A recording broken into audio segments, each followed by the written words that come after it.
মা আবার চলো বাসা।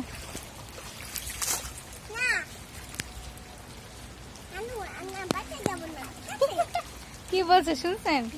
নানু আমরা বাসায় যাব না, ঠিক আছে? তোমার বাবা কল ধরে না। ভিডিও করে পাঠাবে।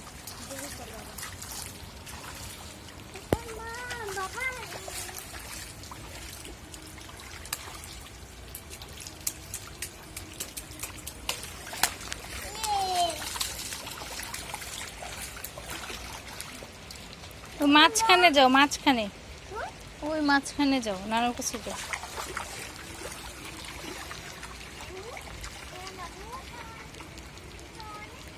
কিনারে যেও না, কিনারে যেও না, এদিকে চলে আসো। চলো এবার আমরা বাসায় যাই। মা ভিজাছে, তোমার ঠান্ডা